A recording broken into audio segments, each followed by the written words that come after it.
Hello Gujarat Gujarati બુલના આ આપણા Gujarati share માર્કેટના ચેનલમાં હું કેવલ જેઠી તમારા બધાનું સ્વાગત કરું છું.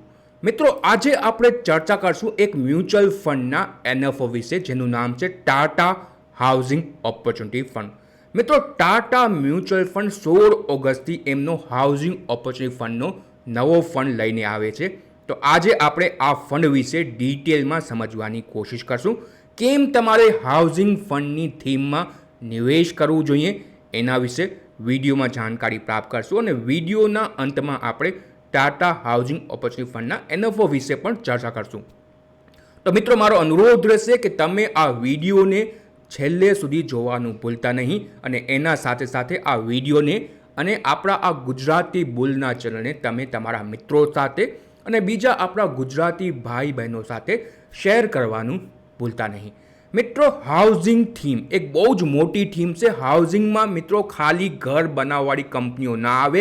હાઉસિંગ થીમની અંદર આપણા ઘરની અંદર ઘણી બધી એવી કંપનીઓ છે જેનો સમાવેશ થાય છે, અને એમાં આ ફંડ નિવેશ કરશે, અને તમે પણ આ ફંડમાં નિવેશ કરીને આખા હાઉસિંગ સેક્ટરની અલગ અલગ કંપનીઓમાં એકસાથે નિવેશ કરી શકો છો. મિત્રો, સૌથી પહેલાં તો હાઉસિંગ થીમની અંદર જે રિયલ એસ્ટેટની મોટી મોટી કંપનીઓ છે, જેમ કે ગોદરેજ ઇન્ડસ્ટ્રી, ઓબરો રિયાલિટી, શોભા ડેવલપર જેવી મોટી મોટી કંપનીઓ હાઉસિંગ થીમની અંદર આવે, જ્યાં આ ફંડ નિવેશ કરી શકે છે. એના પછી મિત્રો, જ્યારે કોઈ વ્યક્તિ ઘર ખરીદે, જનરલી લોકો બેંકથી લોન લઈને ઘર ખરીદે છે, તો બેન્કિંગ ફંડમાં પણ, બેન્કિંગ કંપનીઓમાં પણ આ ફંડ પોતાનો નિવેશ કરી શકે છે. ઘર બનાવવા માટે મિત્રો તમને સ્ટીલની રિક્વાયરમેન્ટ આવે, સિમેન્ટની રિક્વાયરમેન્ટ આવે, અને બીજા પણ ઘણા બધા રો મટીરિયલની રિક્વાયરમેન્ટ બને, તો ત્યાં પણ આ ફંડ પોતાનો નિવેશ કરી શકે છે. એના પછી ઘર બન્યા પછી એમાં ટાઇલ્સ લાગે, પ્લાયવુડ લાગે, વાયરિંગ થાય, લાઇટિંગ થાય, પેઇન્ટ થાય, તો મિત્રો આ બધા સેગમેન્ટમાં પણ આ ફંડ પોતાનો નિવેશ કરી શકે છે.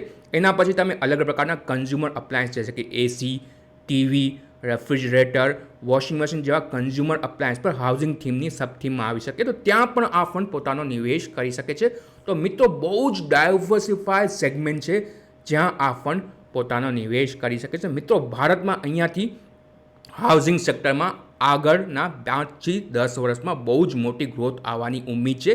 તો એના વિશે આપણે ચર્ચા કરીએ કે અહીંયાથી હાઉસિંગ સેક્ટરમાં ગ્રોથ કેમ આવી શકે. તો મિત્રો, ઘણા બધા એવા મેક્રો ફેક્ટર છે જેને આપણે ઇકોનોમી રિલેટેડ ફેક્ટર કહીએ છીએ, જેના કારણે હાઉસિંગ સેક્ટરમાં અહીંયાથી ગ્રોથ આવવાની સંભાવના વધી જાય છે. સૌથી પહેલાં તો મિત્રો, છેલ્લા તકરીબન 4-5 વર્ષની અંદર ઇન્ટરેસ્ટ રેટ જેને કહેવામાં આવે છે એ ધીરે ધીરે નીચે આવે છે. એના કારણે અફોર્ડેબિલિટી વધી ગઈ છે. એના સાથે સાથે મિત્રો, લોકોની આવક પણ છેલ્લા 5-6 વર્ષમાં બહુ જ વધી છે. ખાસ કરીને મિત્રો તમે જોશો તો કોવિડ પછી ઘણા બધા આઈટી સેક્ટરની એમ્પ્લોયની, ઘણા બધા આઈટી સેક્ટરના જે એમ્પ્લોય છે એમની સેલરી 20થી 50%, અને ઘણા બધા વ્યક્તિની સેલરી 100% પણ વધી છે. તો લોકોની સેલરી વધે તો લોકો મોટા ઘરમાં શિફ્ટ થાય, લોકો નવા ઘર ખરીદે, તો ત્યાં પણ એક બહુ મોટી ઓપોર્ચ્યુનિટી બને છે. એના સાથે સાથે મિત્રો, ભારતમાં શહેરી વસ્તી પર ધીમે ધીમે વધતી જાય છે, તો એના કારણે હાઉસિંગ સેક્ટરમાં ડિમાન્ડ પર ધીમે ધીમે ખાસ કરીને શહેરો વિસ્તારોમાં વધતી જાય છે.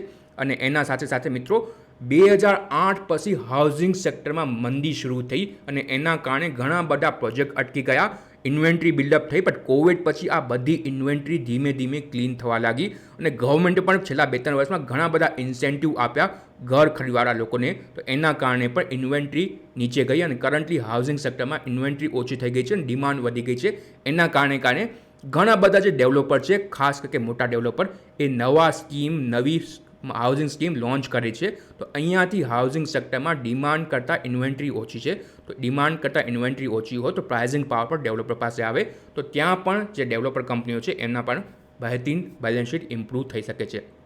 તો કઈ મેક્રો ગ્રોથના કારણો છે, એના સાથે સાથે મિત્રો ઘણા બધા માઇક્રો ગ્રોથના કારણો છે, જેમાં આપણે ચર્ચા કરી કે ડેવલપરની બેલેન્સ શીટ ક્લીન થઈ ગઈ છે. રેરાના કારણે અને બીજા પણ ઘણા બધા કાનૂનના કારણે ડેવલપર જે સ્ટ્રોંગ હતા એમની બેલેન્સ શીટ બહુ જ ઇમ્પ્રૂવ થઈ, અને આ સ્ટ્રોંગ ડેવલપર કરન્ટલી જુઓ તો ક્લીન બેલેન્સ શીટ રાખે છે, અને ઘણા બધા ડેવલપર જે મોટા ડેવલપર છે હવે નવી સ્કીમ પર લોન્ચ કરે છે, અને ત્યાં ડિમાન્ડ પણ બહુ જ સરસ છે.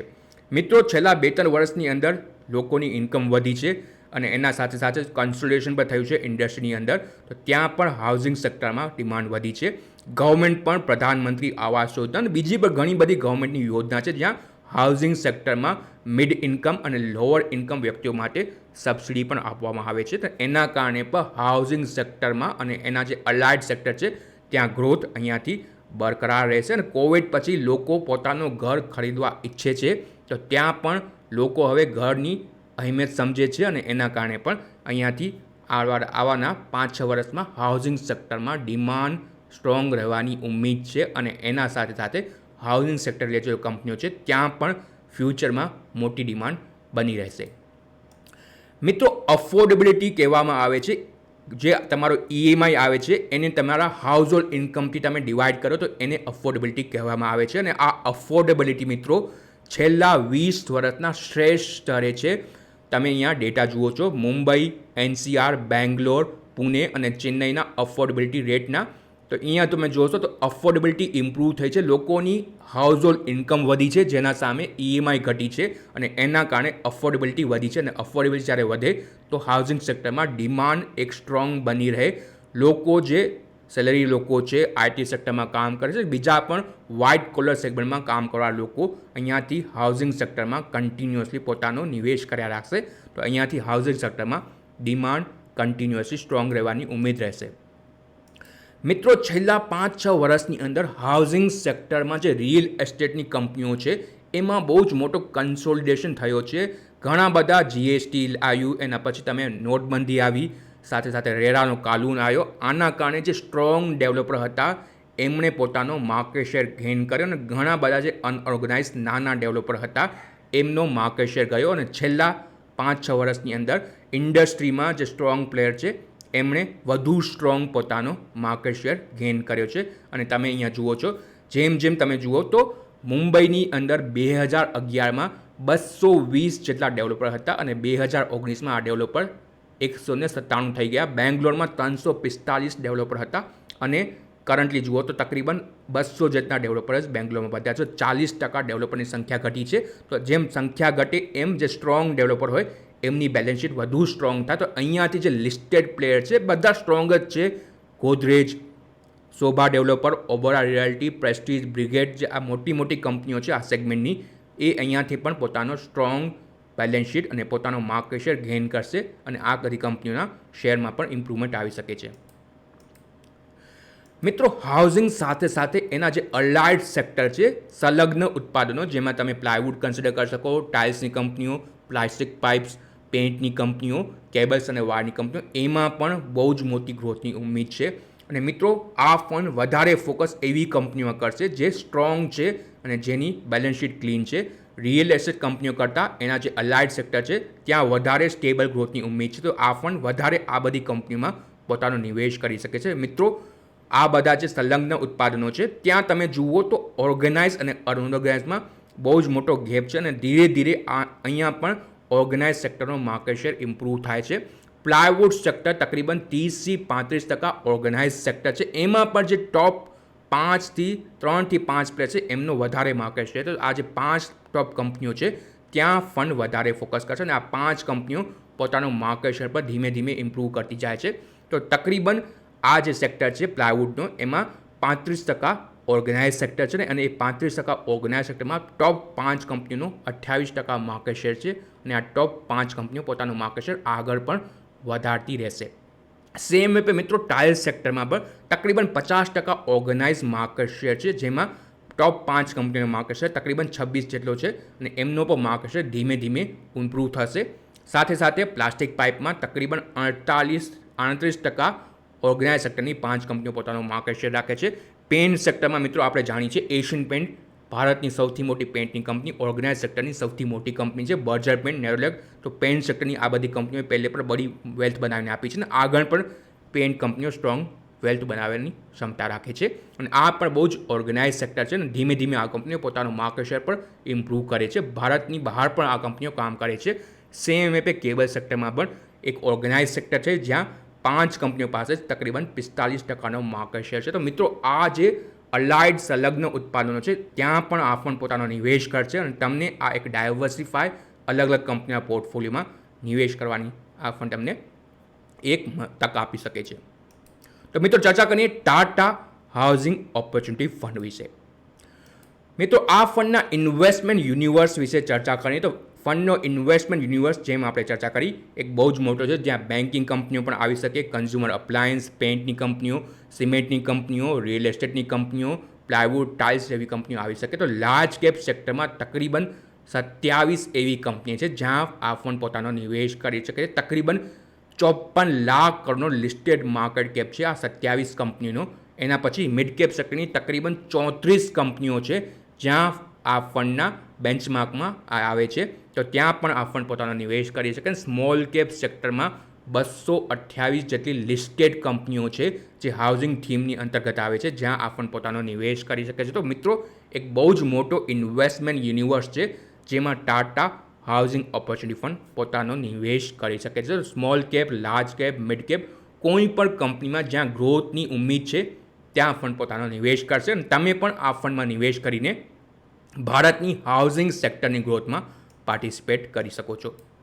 તો મિત્રો ચર્ચા કરી ક્યાં ક્યાં ફંડ નિવેશ કરી શકે. પ્રાઇવેટ સેક્ટર બેંક લોન આપે છે હાઉસિંગ માટે, તો ત્યાં પ્રાઇવેટ સેક્ટર બેંક પણ આવે, પબ્લિક સેક્ટર બેંક પણ આવે અને એના સાથે સાથે તમારા NBFC આવે, તો ત્યાં આ ફંડ પોતાનો નિવેશ કરી શકે છે. એના પછી સેનેટરી વેરની કંપનીઓ, કેબલ અને ઇલેક્ટ્રોનિક કંપનીઓ, પેઇન્ટની કંપની, ગ્લાસવેરની company, electrical utility company, consumer electronic, તમારા ઘરમાં AC હોય, ફ્રીજ હોય, એ કન્ઝ્યુમર ઇલેક્ટ્રોનિક્સમાં આવે. એના પછી સિમેન્ટ, ઘર બનાવવા માટે સિમેન્ટ પણ લાગે તો ત્યાં પણ આ ફંડ પોતાનો નિવેશ કરી શકે છે. સ્ટીલ પણ લાગે તો ત્યાં પણ ફંડ પોતાનો નિવેશ કરી શકે છે. એન્જિનિયરિંગ ડિઝાઇન તો ત્યાં પણ ફંડ પોતાનો નિવેશ કરી શકે છે. ફર્નિચરની ઘણી બધી એવી લિસ્ટેડ કંપનીઓ છે તો ત્યાં પણ ફંડ પોતાનો નિવેશ કરી શકે છે. એના પછી LPG, CNG, તમારા ઘરમાં ગેસની પાઇપલાઇન હોય તો ત્યાં પણ ફંડ પોતાનો નિવેશ કરી શકે છે. એના પછી રેસિડેન્ટલ ઇન્ડસ્ટ્રીયલ સેગમેન્ટની કંપનીઓ જે રિયાલિટી કંપનીઓ છે ત્યાં પણ ફંડ નિવેશ કરી શકે છે. બીજા પણ ઘણા બધા કન્સ્ટ્રક્શન મટીરિયલ આવે છે જ્યાં ફંડ નિવેશ કરી શકે છે. ACની કંપનીઓ, એના પછી તમે જુઓ તો હાઉસિંગ ફાઇનાન્સ કંપની, હોમ અપ્લાયન્સની કંપનીઓ, હાઉસવેર કંપનીઓ અને પ્લાયવુડ કંપની જેવી અલગ અલગ સેગમેન્ટની કંપનીમાં આ ફંડ પોતાનો નિવેશ કરી શકે છે. તો મિત્રો ટાટા હાઉસિંગ ઓપોર્ચ્યુનિટી ફંડનો NFO ઓપન થાય છે 16 ઓગસ્ટથી અને 29 ઓગસ્ટ સુધી આ NFO ઓપન રહેશે. 3 ફંડ મેનેજર છે જે આ ફંડને મેનેજ કરશે. મિત્રો તમે 5,000 રૂપિયાથી પણ આ ફંડમાં પોતાનો નિવેશ કરી શકો છો. કેમ કે મિત્રો આ એક થીમેટિક ફંડ છે તો અહીંયા રિસ્ક વધારે રહેશે, તો તમે જો રિસ્ક લેવાની ક્ષમતા રાખતા હો તો જ આ ફંડમાં નિવેશ કરજો. 5 વર્ષના ટાઈમ ફ્રેમ માટે આ ફંડ ઉપયુક્ત રહેશે. તો મિત્રો એગ્રેસિવ ઇન્વેસ્ટર માટે આ ફંડ છે જેમાં એ નિવેશ કરી શકે છે. 5 વર્ષમાં હાઉસિંગ થીમમાં તમે નિવેશ કરી શકો છો અને મિત્રો આ ફંડ આવનારા 5 વર્ષમાં તમને એક બહેતરીન સ્ટેબલ રિટર્ન બનાવવાની ક્ષમતા રાખે છે. તમે આ ફંડમાં SIP કે STPના માધ્યમથી પણ ધીમે ધીમે નિવેશ કરી શકો છો. તો મિત્રો ટાટા હાઉસિંગ ઓપોર્ચ્યુનિટી ફંડનો NFO 16 ઓગસ્ટથી ઓપન થાય છે. આ ફંડમાં તમારે નિવેશ કરવું હોય તો તમે અમને આ નંબર પર સંપર્ક કરી શકો છો. અમે એક MFI register certified mutual fund distributor છીએ, ઇન્ડિપેન્ડન્ટ મ્યુચ્યુઅલ ફંડ ડિસ્ટ્રીબ્યુટર છીએ. તો અમારા સાથે નિવેશ કરવા માટે તમે આપેલા નંબર ઉપર સંપર્ક કરી શકો છો. કોલ કરો, મેસેજ કરો કે વોટ્સએપ પર તમે અમને કરી શકો છો. તો મિત્રો ટાટા હાઉસિંગ ઓપોર્ચ્યુનિટી ફંડ આ વિડીયો તમને કેવો લાગ્યો એના વિશે તમે અમને કમેન્ટમાં જરૂર કહેજો. અને એના સાથે સાથે મિત્રો અનુરોધ રહેશે કે ગુજરાતી બુલના આપણા ગુજરાતી શેર માર્કેટના ચેનલને તમે તમારા મિત્રો સાથે અને બીજા આપણા ગુજરાતી ભાઈ બહેનો સાથે શેર કરજો. અને તમે જો ચેનલને સબસ્ક્રાઈબ ન કરી હોય તો ચેનલને સબસ્ક્રાઈબ કરો, બેલ આઇકનને દબાવો જેથી નવો વિડીયો આવે તો તમને નોટિફિકેશન મળી જાય. ધન્યવાદ.